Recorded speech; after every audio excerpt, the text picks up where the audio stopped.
My name is Paul Nunes-Dier. I'm a certified professional facilitator from the IAF, which stands for International Association of Facilitators. Since 2018, I've started a book series on architecting collaboration, and my latest book, in co-authorship with Martin Duffy and other renowned digital facilitators and guest co-authors, is titled Beyond Virtual Meetings. It's all about the importance of the digital tools that can extend and augment the power of you as a facilitator and a meeting host in virtual online meetings, but also on the hybrid meetings that are going to be so much needed in this post-pandemic era. Along with my co-author Martin Duffy and esteemed PhD colleague, we host Talk to Your Meeting Doctors, a series of hosted conversations with meeting experts that can advise you about how to transition to this new normal and take advantage of this incredible once-in-a-lifetime opportunity to make the organization of your meetings more sustainable and effective. Please stand by as the next show will start momentarily.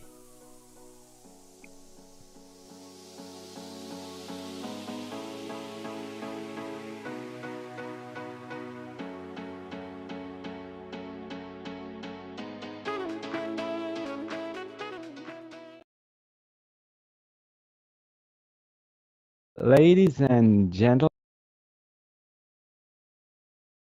another episode of Talk to Your Meeting Doctors.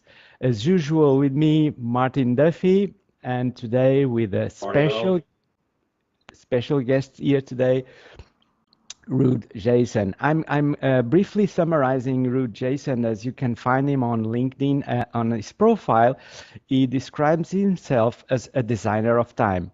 But I'm sure Martin will unpeel that in a minute for all of us. Ruud founded a company called Event Design Collective. But as you're going to find out, this is perhaps not much of a company, but something else. Maybe it's a movement. You have to find out. And we hope this conversation will help you shed light on what Ruud Jason have created here with this organization. It's today a multinational organization covering all corners of the world, Ruud, right? Ruud, besides being the founder and managing partner of this organization, Event Design Collective, in the past, he was already involved in similar organizations like the New Objective Collective, where I believe I met him in that days in an event in Switzerland, where he lives right now. He's also an accredited MPI global trainer, founder and creator of TEDx Basel. He was a former marketing director in a Congress group, so it's a person with lots of experience in what we call the meeting industry, right? But over to you, Martin and Ruud. We have a question we normally start with in our episodes. Yeah, just a little teaser, Ruud, and it's more about yourself than anything else. But is there anything just about your personal background or your experience that isn't very well known, but that you're happy to share with our listeners and our colleagues? Wow. Martin, I'm very inspired by your musical backdrop, and you just shared with me that on occasion, 3 times a year, or when the grandkids come by, you pull one of those instruments off the wall and bring the music to life. So I too am well, sometimes I like to call it a failed musician, or I'm really glad I never became a professional musician, because it's one of the hobbies I enjoy a lot. Fantastic. And funnily enough, I recently participated in 7 years ago when I moved to 15 years ago, I moved to Switzerland, and 7 years ago, after I stopped playing the trumpet for 30 years, I picked up a local instrument called the Alphorn. Oh, yes. And I've been playing that for the past 7 years, practicing very hard on only 16 notes that form a harmonic. Oh, wow. And this instrument has brought me into completely new circles of activity. And we performed in front of the US Capitol last year. We just did a Guinness Book of World Record on a bunny slope here in Switzerland with 1,006 Alphorn players. Yes. So events happen in all spaces, but when the hobby drives it, I find is a very motivating element, especially when it's something that's really hard to do. and you really have to apply yourself. Yeah. Fantastic. Oh, I love that. As a Swiss citizen myself, Ruth, which I shared with you before we came live on air. Yes. That's fantastic. I might just take it up myself at some point. That sounds really, really interesting. And I did read about that world record in the Swiss Review, which I get every month. Yeah. I read about that world record, which was magnificent. It's Yeah.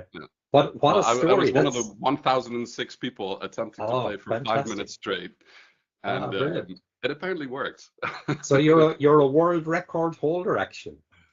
Well, when I see the Guinness World Records that come by lately, because I really had no real idea what it entailed, it's interesting. You can get a world record in just about anything. And Alphorn Playing seemed to have a record that I think was 500 and something, and they expected at least 555, but I got 1,006 people on one mountainside playing together, which was in itself just a phenomenal. That must have sounded. That was something magic, absolutely magic. Well, I was a bit concerned about the loudness of it, right?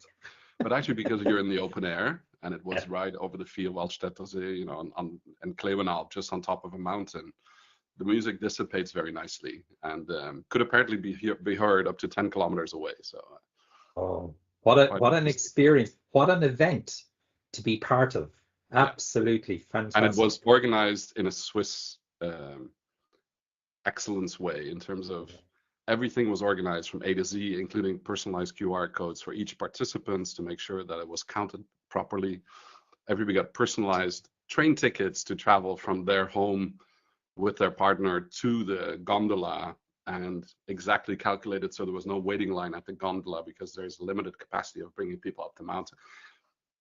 Things can be engineered and designed to a degree where they feel like an experience perfection, and they didn't leave much to chance, to be honest. It was very well done. Yeah. And just picking up on a theme, because that segues us into our theme for today, picking up on a point that Paul made in introducing you, a designer of time.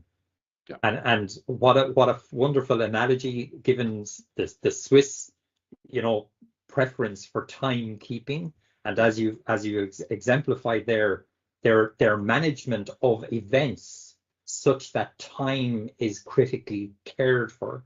In that context, Ruud, you're from the event and part of the event industry.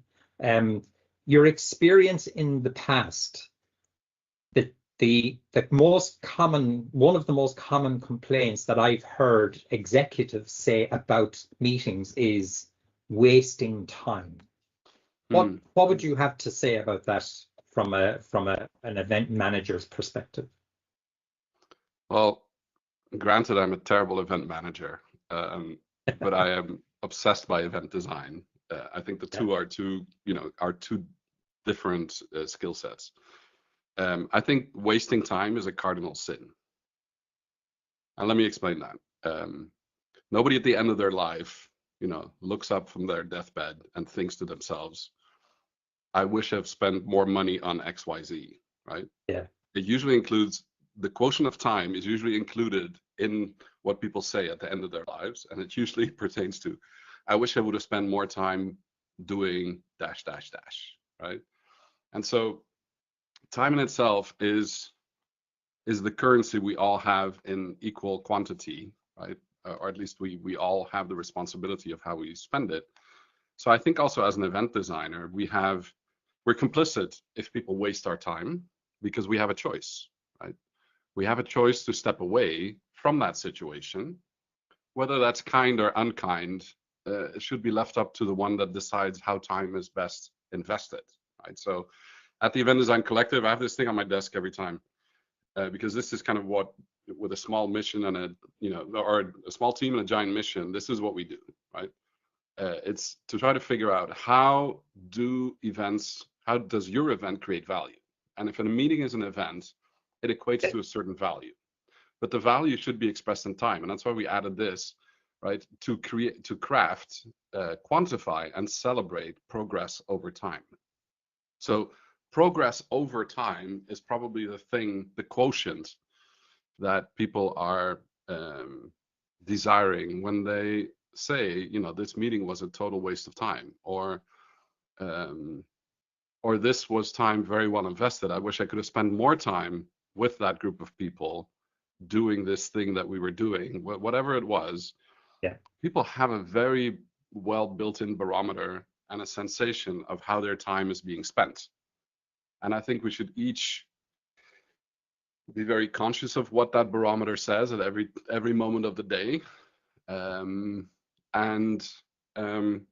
If you take other people's time, you better do it with a very conscious sense of how you orchestrate the time, right, if you will. Orchestrating time. Always on my desk, I have this little, you know, time machine, right, which is a very old version of the Swiss watch, which I also, you know, I find very precious. Just timekeeping devices, I find endlessly fascinating, because how we choose to spend it is really the essence of life, right? So if you're a designer of time, or maybe back to that conversation that you were mentioning before, is if you own a meeting, or people have meetings in organizations, and the meetings about meetings take more time than the actual events that they're supposed to put together, or the changes that are driven by those meetings, then there's a question as to whether that design is effective or efficient, and what could be done to do that differently, right? So yeah, time is it's endlessly fascinating, just like music for me. Yeah, you've touched on a perspective about the time spent in meetings that actually I don't think we've come across that before, Ruud. And that's the idea of crafting, quantifying, and celebrating. Could you expand that idea as you use it in your events a little bit more, just to give a sense of how you bottom that out and the value that you put on those criteria? Yeah. Well, maybe that boils down to the work that we've been focusing on for the past decade and a bit, which, if you look at music as an example, Martin, is music is a universal language that people can do with or without sheet music, right? Yeah. You can be a really good musician without reading sheet music. Absolutely. But if you want to scale, if you want to record, if you want to compose, if you want to geographically displace music over the planet or beyond, you need some way of recording it, coding it, decoding it, and figuring out how others interpret it from their perspective, right? So about 10 years ago, in February of 2014, we launched something called the Event Canvas, which is, some people have called it sheet music for events. It's based on two core principles. The first being, if you look at the definition of a meeting or an event, let's use event, because I think events are more holistic. I think it takes a bigger perspective. To us, an event is anything that gathers two or more stakeholders, right? So two kinds of group of people or more that have a stake in whatever is going on, and that there is behavior change happening between those stakeholders during that event, during that meeting, or maybe in between the meetings that they're holding, right? There's two concepts. There's the meeting itself and what happens in between the meetings. Okay. So behavior change and multiple stakeholders, those are the two ingredients that you can play around with. And when you decode how those events create value, it's really from the fact that somebody comes in with one behavior and goes away with another behavior, and something happens in between.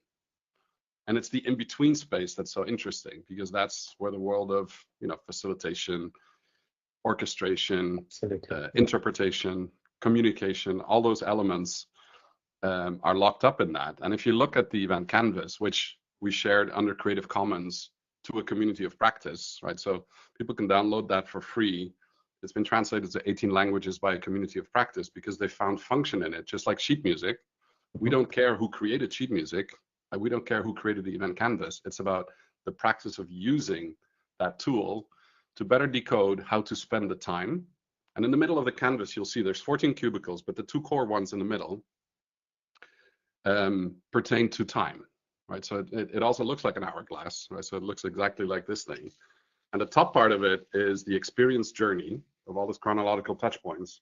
And the Yeah. bottom part is, as a result of going through the experience, what did I learn as a result of going through that experience, right? Skills, knowledge, people learning, attitude learning. There's different things that happen when people interact. Different things can happen on the bottom. And so quantifying the design restrictions around that, the context of the meeting, so to say, is what we call the design frame. These are all the elements that restrict. And restrictions are great because they inspire to create, right? Yeah. They're inspirational for the creation part. And the outside frame is really called the change. It's really, how do you go in? How do you go out?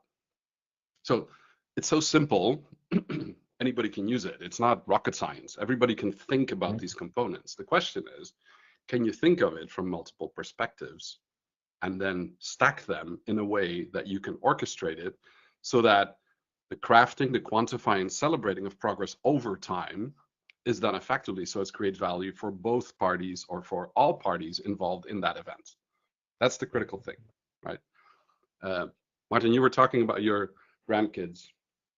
And when we wrote the event design handbook, funnily enough, we first asked ourselves the question, how would we explain this to a 7-year-old or to our grandma? Yeah. And over lunch, we forced ourselves to write the story of Elsa turning 8 years old. And then looking at it through the lens from Elsa, the birthday girl, looking at it through the lens of the parents, and looking at it through the lens of the grandparents. 3 completely different perspectives as to how you celebrate a birthday. And we mapped it out in less than an hour over lunch. We mapped out a visual story. It's now part of the case studies of the Event Design Handbook. And funnily enough, now we find ourselves that Dennis, who does all the visuals in our books, Elsa is actually his daughter. Okay. And now we have to write the story plus 10 years because it's been actually plus 8 years because the book came out in 2016. But Elsa is now turning 16, and so we can redo the basic story. Super. Because ultimately that time and how you spent it has different functions for the grandparents, for the parents, and for the kid, right? Now, every event is kind of like this. I'm not saying every event is a birthday party, but every event has multiple stakeholders, certain behavior changes, and certain pains as you go into them, certain expectations. They all commit to something when they go to this thing, right? They expect something in return. It comes at a cost or maybe a revenue to some of them, right? It has jobs to be done, and there's a promise for this event, and there's returns or things you get as a result of being at this event, behavior changes, and a level of satisfaction offset against the expectation. So the decoding of how this thing creates value to see if it creates progress over time is embedded in the design process, because when a group of people thinks together from multiple perspectives and decodes it, spends a little bit of time doing that, the outcome of how you can do the events and the prototypes that come out the other end tend to be much more diverse and different, because you put collective brain power from multiple people together to come with what comes out the other end, right? So it's not just the smartest person in the room, it's actually the room that does the thinking, right? And so the hardest part about doing this, and this is what I found in our practice, the community of practice of event designers, is that we've trained people how to do this. It's not rocket science. It's quite simple, really. You know, there's facilitation kits and practical things to go through the process. It's very systematic. The hardest thing is claiming the time of the people to think about it. The thing is, if a picture is worth 1,000 words, a meeting is worth, or an event design session or prototype is worth 1,000 meetings, right? So if you want to kill the meetings about meetings, you have to have prototypes. How do you create prototypes? It's by having people think together, in a structure that allows for a specific outcome on the other end. And so, and we've also, not that we want Guinness Book of World Records on that, but we've also scaled up that practice and practiced ourselves. How can we scale up the speed at which we do this, or the effectivity of it? And very recently, we designed a brand new event series or we're doing that together with IEEE, one of the largest associations on the planet of electrical engineers. And we got 212 of their board members and event people together, right? They do 2,500 events a year. But when they design a new event, we actually use their event about events to design a new event that's going to be a new series. 212 people got together facilitated by 13 facilitators, to create from 13 different perspectives the Climate Change Clean Tech Conference that's going to happen next year in Glasgow. We got them together in Hawaii to think about what does that look like in the future. So when you talk about scaling or finding the purpose of getting people together, gathering them to use their brain power to create a better future state for a much larger group of people, it scales up, right? Just in the way that a composer could write on sheet music, a conductor could interpret it for a bigger orchestra, 16 orchestra could play it in real time together, right? And you could scale up the music very easily because you have a recorded version of what it could be in its original interpretation. Now, the biggest challenge for a CEO or for somebody that owns a company or an organization is that if they try to facilitate this process, the golden rule is you cannot contribute. As a facilitator, you orchestrate. You don't play the instrument. So the purpose of a facilitator is to make sure that everyone that needs to have a voice in that can also have a voice, right? Like you were asking before, at what point do you facilitate yourself? Yeah. And at what point do you bring in an external facilitator? Now, if you want all of the voices heard and provide input or specific voices, then every one of these players has a specific role. And by orchestrating the roles, I think you have much more clarity in the orchestra as to how things work. Yeah. And then the design process becomes just much more effective because the input brain power is done by those that have, the power of third thought, so to say, right? This ability to bring in thinking from external sources. Yeah. And the facilitator orchestrates the brain power, which is hard in itself, but the facilitator is not responsible for the outcome. They're responsible for the process. The process, absolutely, yeah. Yeah. But I'm talking to the converted here, so the meetings doctors around the table here know exactly how this works. But you've raised some really, really interesting concepts there, Ruud. Let me take you back to one particular one which really struck me, maybe because you pulled at my heartstrings when you mentioned grandchildren. It's the intergenerational, the generational perspectives. Mm-hmm. That idea. Can you just expand that a little bit for us in what conclusions or what insights did you get from looking at meetings and events through that intergenerational lens? Yeah. So the number one question or the number one concern most of our organizational clients have that work with us or that learn about event design and apply it in their own organization, 9 out of 10 times boils down to how do we get the next generation involved in what we're doing, right? If the average age of your event remains constant or increases by 1 every year, your event will become a dinosaur very quickly, right? So how do you rejuvenate? How do you get next generations to connect to the situation? Let's go back to the example I was talking about before, where we're designing in Hawaii for IEEE on a clean tech conference for 2025. We had one of the 13 stakeholders we identified was the young professionals or the next generation that needs to become part of how technical solutions in clean tech can provide solutions for reducing carbon emissions and maximizing climate change to plus 1.5 degrees Celsius. Just in having the conversation and figuring out who to design for, right, the stakeholder alignment conversation, which is the first step in this, there was a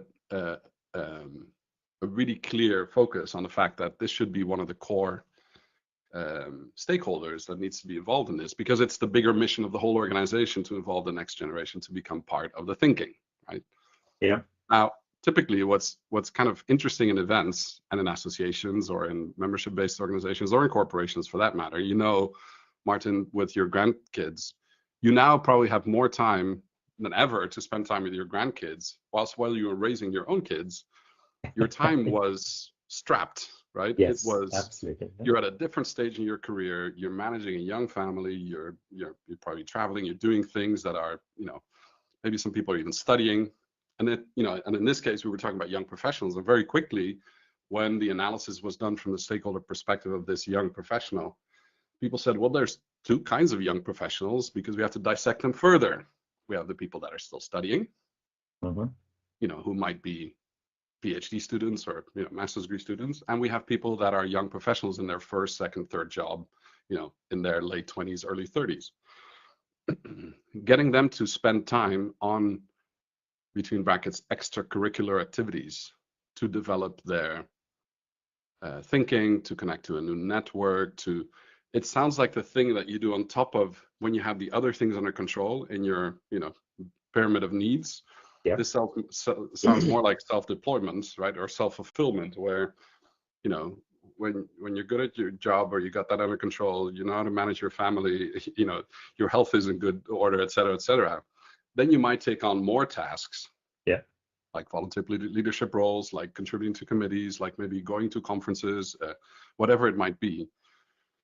And so very quickly, that how you spend your time and how it creates value for you needs to be made visible by the organization that's looking to involve that next generation, right? Yeah. Why does Elsa go to her 8th birthday party? It's because she has an expectation of what the promise of that event is, right?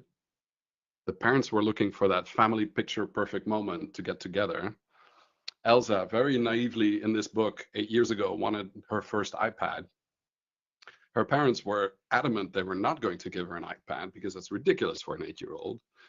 And grandpa and grandma, who had some money to spend and wanted to spend more time with their kids, saw that an iPad might be a pretty good solution, not just to get back at the parents in a very tongue-in-cheek way, but also to spend more time because she could explain to them how the iPad works and hang out with her from time to time when she wasn't able to travel to see the grandparents. Now, the malicious conspiracy in this story, as you can feel it coming, is there's tension between the wants and the needs of the different stakeholders. And it's in the tension, actually in the canvas, there's the 14 cubicles and there's the lines in between. And when we were doing work with the Federation of European Risk Management Associations quite some time back, they said, what's interesting is it's not just about the spaces that we fill in the canvas, but the lines are actually risk lines, that if you cross one of the lines or you bend the lines, that's where the risk and reward lines lie, and we need to study them more closely. And that blew our mind because we had never designed it to do that. But when you think about it, you go, they're probably right. We never saw it from that perspective until they invited us to look at it in that way. Yeah. So there's two themes from what you just spoken about there, versus what you spoke about previously around the event canvas. It's this idea of perspective. It's the different perspectives of the participants in a shared event. So again, I'm just picking up on a point that you made much earlier on, where we all have the same amount of time. Mm-hmm. We all have the same watch, but our perspective on how that time is being used. So that idea of perspective, then, again, I'm trying to translate that in my mind's eye into an organization, not necessarily now an event, but let's say the recurring executive teams meeting every Monday or every month or whatever it is. So that idea of perspective, could you expand that thought for us just a little bit, in the pure meeting context and or in the event context? Mm-hmm. So I think the perspective is so important because you can, by training, you can shift perspectives. You can shift focus and you can shift perspective. It requires effort, right? And so we use empathy mapping to get people into a certain perspective, right? And try to figure out, one of the classic exercises we do whenever we train people in event design is we get a group of people that might have never met before, and we ask them to design the opening of the Olympics for Brisbane 2032, whatever is upcoming in the future. And it sounds like a massively difficult example to design off the cuff if you've never done this before, right? Or if you're familiar with other events but haven't never done the opening of the Olympics. And what's funny is, as soon as people identify who the stakeholders are, and they say, oh, you have athletes who go to the opening of the Olympics, and you might be, the president, CEO of the International Olympic Committee, or you might be the host city, or very quickly in the person's mind develops a perspective as to what it means, right? Now, to extrapolate and dig into that perspective, we asked them to walk, a couple of miles in the shoes of this person for about an hour by doing pre-event empathy mapping, post-event empathy mapping, and then filling out the event canvas. And what's very interesting is that very often, even if none of the people in the room were Olympic athletes or have ever chaired the International Olympic Committee, after 15 minutes of empathizing and going through what does this person see in the future, what do they think and feel, what do they hear, what do they say and do, what are their pains, what are their gains, a group of people can get into that perspective. Is it perfect? Probably not. Sure. But you get very close to the truth, and you can validate the outcoming stories with the respective stakeholder if you wanted to, which we always try to do. Yeah. Because presenting them with a situation where they look at a little 1-minute clip or whatever the time duration might be, and allowing them to reflect on, here's what 7 people or 14 people thought you were thinking right now and what you're saying and doing, et cetera, 6 months before the event. And here's what they think and say and do after the event's been delivered very successfully. They thought about you for an hour, and here's how they bottled up the story. And you hold that up in front of the person whose stake you think it represents, and they will spot the 10 differences and indicate, oh, it's really good you thought of this, and it's fantastic. This is really important to me, but you forgot this. And here's the thing that's really critical for me and my success. And you underestimated this and overestimated that. It's much easier to reflect on the mirror than to start from a blank slate. Absolutely. Yeah. And this is where I think, classical survey systems and things are, fairly hopeless unless you present a given situation to a degree of imperfection, where the person is allowed to tune it into their real perspective. You see what I mean? Yeah, absolutely. Yeah. No, that's actually you've just prompted me to think of another aspect that came up in one of our previous conversations, actually, with Joe Allen, Professor Joe Allen. You mentioned training, that we can shift perspectives by training, but interestingly, and Joe says this specifically, and Joe is a recognized world expert in meetings and meeting training. There is virtually no training provided in the conduct of meetings anywhere on any program, undergraduate, postgraduate. And given the amount of time, so we'll go back to your central theme, we've all got shared time. However, the value that we get out of using that time can be vastly different. But we don't ever seem to train anybody in the art of using time when we meet.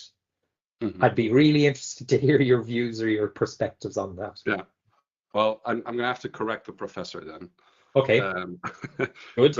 only because we started about 6 years ago. We started a program called the Event Design Certificate Program for Young Professionals, which has now been rolled out into 35 universities across the planet. Super. And people in bachelor's degrees and master's degrees are learning about event design as a conceptual skill set to apply in their future careers, right? So, and every quarter, every year, thousands of people come out of this program now with that basic skill set under their belts. Now, when I said we're a small team with a big mission, the way we scaled that is we taught the university professors the methodology, and they became a certified event designer, which is basically, how do I apply the methodology of event design and allow a team become a proficient facilitator of it, so that others can use that facilitation skill when they conduct that. And those certified event designers are now teaching. Many of them are faculty members in these universities, and they teach this to the next generation. So for me, this is a really critical thing to expand, because, as you said, the organizations where people are proficient at doing this and are applying it is increasing, but very slowly, right? Yeah. If we want to make real change happen, it is about the next generation coming into that workspace with the skill set of facilitation and our application to something very pragmatic that has a very large set of dissatisfiers, right?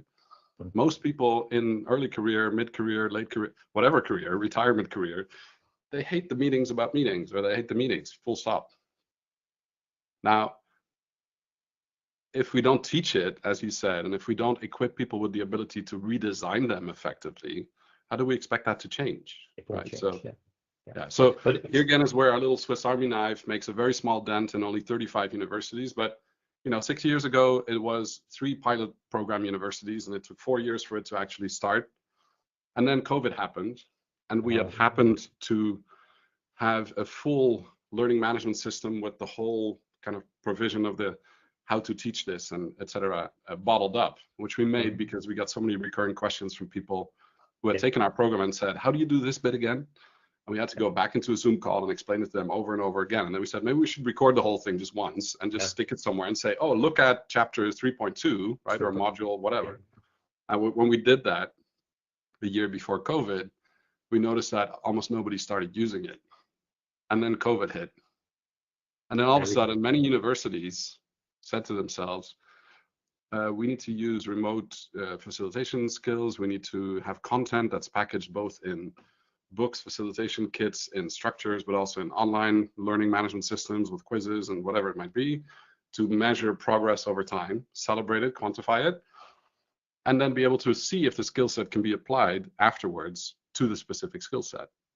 And what we had built for one purpose for the people that were certified event designers, well, after they went through the program, they didn't need that because they knew how it worked. But the students and the university professors having to teach it, and you probably and many of your viewers know that if you want to teach something, you really need mastery of that subject. Absolutely, yeah. Now all of a sudden, this became the jumping off stone, and it went from 3 programs to 35 in less than 2 years. Fantastic. Yeah. So there's hope for that subject, hopefully. Yeah. Absolutely. Yeah. Just a final question, Ruud, if I may. That idea of event design certificate, that program in the 35 universities, the content of that program, how applicable would you say that is to routine, regular organizational meetings versus events as, separate, long-term, big scale? So those two perspectives, does it equally apply to both, or are there subtle differences? Great question. And I think the key there is we have a saying, show me an organization's event or meeting and I'll tell you about their culture, right? 100%. Now, 100%. if you blindfolded me and brought me to any of the meetings that you were talking about, you could read the culture very quickly, right? Now, some people think when you hear about event design, oh, that's for the big complicated events, big conferences, etc.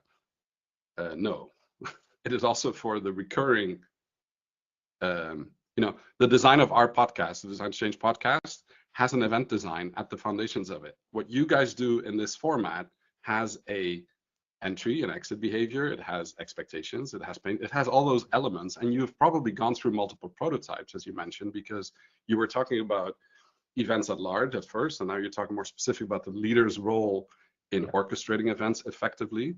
So you have an evolution and you see the progress over time of your format. Now the format doesn't fall out of the sky. Well, sometimes it does. But if you would be forced to write it down and you have clarity about it, it's really easy to write it down, right? I've tried, as a trumpet player, I try to write down Miles Davis's solo in Kind of Blue. And it's possible, right? With a bit of diligence and practice, you can write it down, and then you can practice on your own trumpet and try to get the same thing out. But it might sound very different, right? So it's not just about the coding and decoding of it, but it's also the culture and the context in which you then apply it. And I think this is where the culture of an organization over time and the meetings within that organization, that's where events are the biggest petri dishes of testing out change can happen, right? So good leaders want to enable culture change over time, and they know that events are their microcosm to test new cultures. Those that are good leaders realize that. And they then are much more deliberate about how they design that and how they get their teams to work on it, because the event is what we call the crowbar, if you will, right? It is the pivot points to create new behaviors. Yeah. providing you can suspend disbelief of the beliefs, right? So Yeah. the whole different kind of worms is the beliefs that lie in front of the behaviors, but Yeah, let's absolutely. pretend that you can change behaviors if you are able to grasp the right type of context and how people spend that time and consider that to be time well invested instead of time wasted, right? Or time saved. Yeah. We could be here for hours, Oh, Ruud wow. and Yeah, Martin, but we have to absolutely, be Paul. conscious of time. It's been Yeah. so interesting and amazing, Martin, how our brains are connected, because when I was thinking about the question, you actually posed that question to Ruud. So I love this I episode. could see the synapses Norm, jumping in my screen yeah, there. Yeah. Absolutely. no, but There's it's a bit of been like, mind melding going on for sure.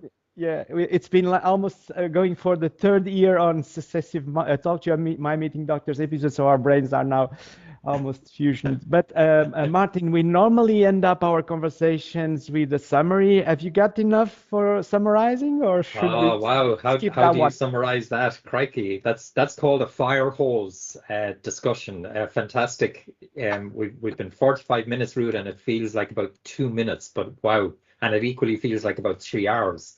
Paul, you introduced Ruud as a designer of time, which is a fascinating way to think about our meetings and our events.